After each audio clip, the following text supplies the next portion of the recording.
Hi, I'm Glenn Gilmore, and we're here at the Ericsson Pavilion at the Mobile World Congress in Barcelona. I was here last year, JC, and Ericsson was very much ahead of the curve, because last year Ericsson was saying AI and telco is not a question of if and when, it's a question of now, and it's a question of how. And Ericsson is doing a lot of things to help the communication service providers accelerate their journey into the adoption of AI. Can you help us understand how Ericsson is doing that? Yeah, sure, of course. I mean, we have been super proud in the last many years to always provide the best networks to our customers, right? Always having the best performing networks in our customer markets. But of course, times are changing, and there is a clear demand now from our customers due to the network complexity, network costs, but there's also a clear supply readiness when it comes to AI, right? The technology is now mature to bring this to scale, right? So I think we're super excited to see, the new solutions coming now to maturity. We see our customers embracing them, and this is a really big change from a model perspective, right? Because you're going from a model where a few top engineers would look at some issues on the network to having machines that can look at the complete network, understand all the issues we have, and actually fix them, right? So it's a complete model change. That is a big transformation when it comes to our customers, right? And we usually say that transformation is actually only 10% technology. A lot of it is about people, it's about processes and ways of working.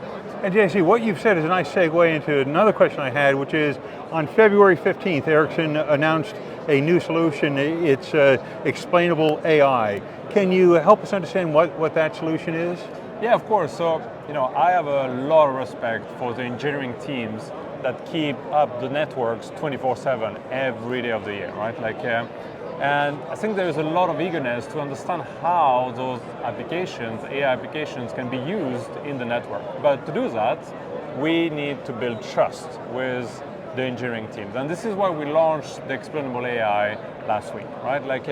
The reason why we did that is that we not only need to give solutions as a black box, but we need to explain why the algorithms are deriving those kind of solutions, right? So we're introducing root cause reasoning in the product so that we can take the customers, the engineering teams through the journey, understand why we have some conclusions, build that trust so that we see the benefits step by step and can automate more and more the workflows we have with customers. JC, as we're here at the Ericsson Pavilion, there's a ton of information that's being shared. What are some of the key takeaways you'd like your customers and your partners to understand as they visit here at the Ericsson Pavilion? Look, we're super happy with the feedback we get from customers. We got the privilege of getting the endorsement from Bouygues Telecom, from Robbie, and I think from my perspective, there are a few key things, right? First of all, it's a journey. And the journey takes time, it needs to be planned right now, right? So that we can put in place all the data strategies, the data platforms, and start building the confidence with the engineering team, right? I think another one is, of course, making the right architecture choices, right? And here we believe that SMO, for example, is really the key element to industrialize AI at scale in the networks, right? And then of course there's this transformation aspect, right? 90% is not about technology, it's about skills, it's about processes, ways of working, and of course that requires planning, and it requires a transformation support, and we also help our customers with operational transformation. And as you're helping companies accelerate AI and telco, what are you seeing as their biggest challenges that Ericsson is helping to solve? I would say it's multifold. One aspect is around architecture, data strategy. Of course, that's one. The second part, we talked about it already. It's about trust and getting the engineering teams to be able to see the benefits of those algorithms and embrace them. And the third one is, about, starting, right? Once the customer starts, we typically see a lot of movements, a lot of energy in these transformations.